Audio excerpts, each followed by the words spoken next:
Welcome back. All right, so we have a number of games today, and not all of them are televised. So I'm going to repeat this because, yesterday I did the preview. It was only 2 games.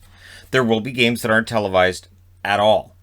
And that happens during the preseason, and it happens pretty often. So I have the NHL package for television. I don't miss a game. There's no such thing as a game that I haven't at least seen 5 or 10 minutes of, unless I'm out watching a hockey game myself. I will at least have watched probably at least 10 minutes of each game. And again, that's dependent on how many games there are that night and all that other wonderful stuff. During the preseason, not every game is televised at all. So there is nowhere to watch some games.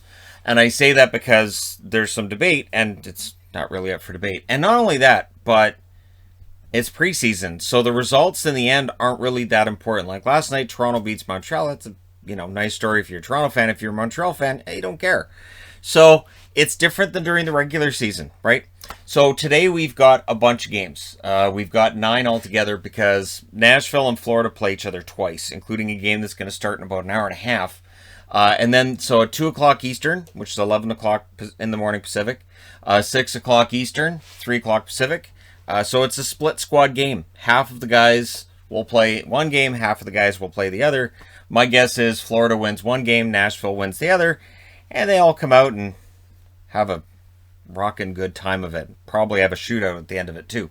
So, these teams aren't going to see each other often. They were in the same division last year, of course.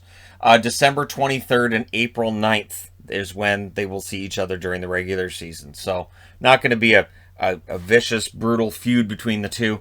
I don't expect a lot of hostilities in today's games either. So, yeah, I mean, Nashville and Florida aren't that far away from one another geographically. However, Nashville's in the west, Florida's in the east, and this is basically the back-to-backs here is as close to a rivalry as we're going to get this year.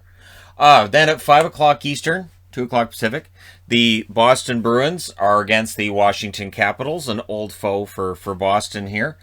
They will play each other 3 times this season, January 10th, January 20th, so twice in 10 days, and then April 10th. So April's a very busy month. April 10th is apparently a big day because there's some games here that we'll see again on April 10th, which is odd. It's the same, but anyways, like I said, there's a lot of games that night. 5 o'clock is a popular time for Boston and Washington fans, but if you're looking to watch anybody else, well, maybe 7 o'clock Eastern, 4 o'clock Pacific. Does that interest you? We've got the Rangers and the Islanders. They play each other 4 times in the regular season this year, which is the most that you can play against another team, right? So it's 3 or 4 games against teams in your own division, 3 games against the other teams in your conference who are not in your division, and 2 games against teams in the opposite conference. So it's a very even schedule this year. For the Islanders and the Rangers, they will meet November 24th as well as November 28th, and then they take a break from one another, and they meet on April 1st and April 21st. Also at 7 o'clock Eastern, 4 o'clock Pacific, the Ottawa Senators, Winnipeg Jets. They meet twice this year, January 15th and April 10th, so probably not a blood feud there either. But it'll be interesting because Ottawa is supposed to be making that next step, right? Every move they made in the offseason tells you they think that they're ready for that next step. Then at 8 o'clock Eastern, 5 o'clock Pacific, the Anaheim Ducks are at home against San Jose. San Jose, it's a split squad. So we're not going to get a good feel for how San Jose is doing in today's games. December 27th, March 6th, March 26th, and April 26th are the 4 times that these California rivals will play each other during the regular season.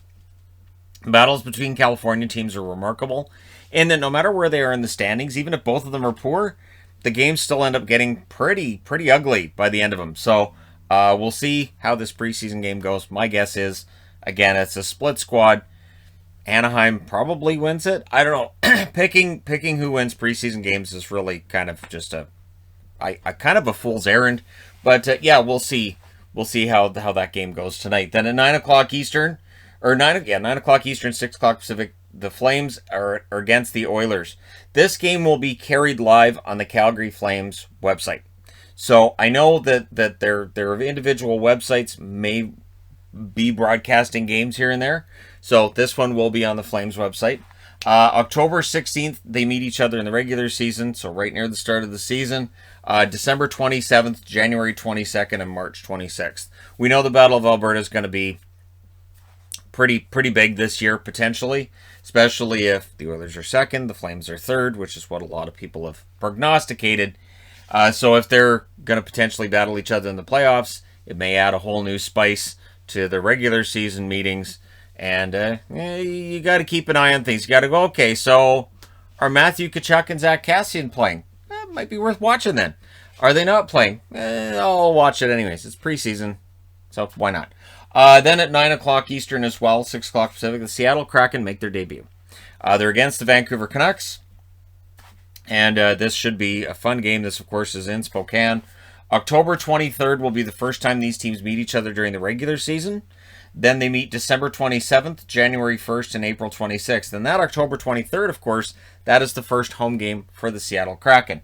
So, this is going to be a fun one. Hopefully, I'm hoping to watch this one and do a review for this game. So that's the plan, is the Vancouver-Seattle game, which should be a lot of fun, should be the start of a rivalry. See if Cole Lind plays tonight for Seattle and scores a couple goals against the team that left him exposed to be taken in expansion. A lot of fun stuff like that. Then the late game at 7 o'clock Pacific, 10 o'clock Eastern, the Vegas Golden Knights at home against the San Jose Sharks. Again, it's a split squad for the Sharks. A lot of pressure on Vegas, so the sooner in the preseason they can get everything rolling, the better. We'll see who ends up playing. These teams don't play each other in the regular season until March 1st. Then they play April 10th, and then they play on April 24th. So, of all the meetings that are going on today, 3 of them will happen again on April 10th. So it was just something I noticed while I was throwing this together. So there you go. You guys are all set up for tonight's games. It should be fun. Again, I'm going to be trying to do like one game review per night. And I'll touch on who won the night before as well. In tomorrow's news video. But again, it really isn't about the result as much as it's about, is this team playing well in its system? How comfortable does everybody look? Which lines look good? You're not worried as much about the wins and losses in the preseason. So focusing on the win or the loss isn't necessarily the point, because again, these are exhibition games, but it should be fun. Let me know your thoughts in the comment section below. Our Discord, that's the word, Discord. Our Discord is now doing a pick'em. We're going to be doing that this year, which will actually track the standings of who's been picking the winners best, most regularly, with the best percentage of picking the right winners. Yeah, it's going to be on the Discord, which is in the the description below every video. So there you go. A little bit of a boost there for the Discord, and that's where you can do the whole pick'em thing, and then it automatically tracks all that. So it was popular last year to have the picks and see who was doing well, and I thought, yeah, for next season we can definitely do something there.